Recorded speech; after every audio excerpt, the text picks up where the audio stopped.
Hi hello ಎಲ್ರಿಗೂ welcome back to my channel. ಇದೇ first time ನನ್ನ ಚಾನಲ್ ನೋಡ್ತಾ ಇದ್ದರೆ ಪ್ಲೀಸ್ ಸಬ್ಸ್ಕ್ರೈಬ್ ಮಾಡಿ, ಹಾಗೆ ಬೆಲ್ ಬಟನ್ನ ಕ್ಲಿಕ್ ಮಾಡಿ. ಪವಿತ್ರ ಬಂಧನ ಸೀರಿಯಲಲ್ಲಿ ಏನಾಗ್ತಿದೆ ಅಂತ ನೋಡೋದಾದರೆ, ಪವಿತ್ರನ ಕೈಯಲ್ಲಿ ಒಡವೆಗಳು ಸಿಕ್ಕಿರುತ್ತೆ. ಅದನ್ನು ನೋಡಿಬಿಟ್ಟು ನಮೃತ ಬರ್ತಾಳೆ. ಅಲ್ಲಿಗೆ ಬಂದ ತಕ್ಷಣ ಅಯ್ಯೋ ಇದೆಲ್ಲ ನನ್ನ ಒಡವೆಗಳು ಇಲ್ಲಿಗೆ ಬಂತು ಅಂತೇಳ್ಬಿಟ್ಟು ಅನುಮಾನ ಮಾಡಿ ಎಲ್ಲರನ್ನೂ ಕೇಳ್ತಾ ಇರ್ತಾಳೆ ನಮೃತ.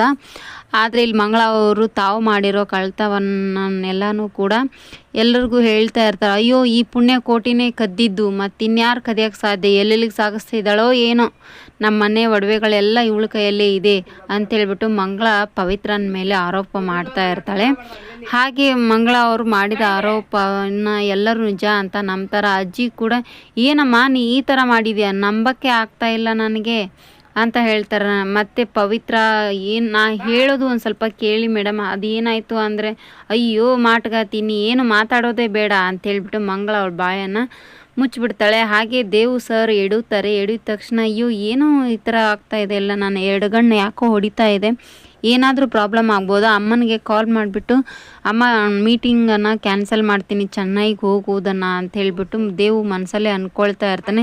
ಬೇಡ ಬೇಡ ಅಮ್ಮ, ನನಗೇನು ಈ ಥರ ಮಾತಾಡಿದರೆ ಮತ್ತೆ ಕೋಪ ಬರುತ್ತೆ ಅಮ್ಮನಿಗೆ ಪವಿತ್ರನ ಮೇಲೆ, ಹೇಗೂ ಕಾಲ್ ಮಾಡ್ತೀನಿ ಅಂತ ಹೇಳಿದ್ದೀನಿ ತಾನೇ, ಮಾಡೇ ಮಾಡ್ತೀನಿ, ಸರಿ ಬಿಡು ನಾನು ಹೋಗಿಬಿಟ್ರೆ ಏನೂ ಆಗಲ್ಲ ಅಂತೇಳ್ಬಿಟ್ಟು ಅರ್ಮನ್ಸನ್ನು ಮಾಡಿಕೊಂಡು ದೇವು ಸರ್ ಹೋಗಿಬಿಡ್ತಾರೆ.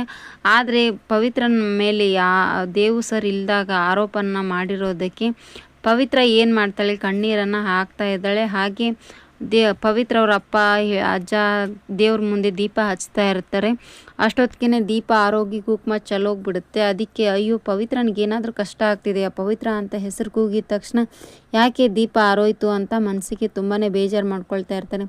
ಆವಾಗ ಪುಟ್ಟ ಹೇಳ್ತಾ ಇರ್ತಾರೆ, ಪವಿತ್ರನಿಗೆ ಕಾಲ್ ಮಾಡಿಬಿಟ್ಟು ಕೇಳು ಏನಾದರೂ ಕಷ್ಟ ಬಂದಿದೆ ಏನು ಅಂತ ಹೇಳ್ತಾ ಇರ್ತಾರೆ ಅವ್ರ ತವ್ರ ಮನೆಯಲ್ಲಿ. ಇದೇ ಥರ ವೀಡಿಯೋಸ್ ಬೇಕಾಗಿದ್ದರೆ ಕಮೆಂಟ್ ಬಾಕ್ಸಲ್ಲಿ ಕಮೆಂಟ್ ಮಾಡಿ. Thank you for watching, keep support, thank you.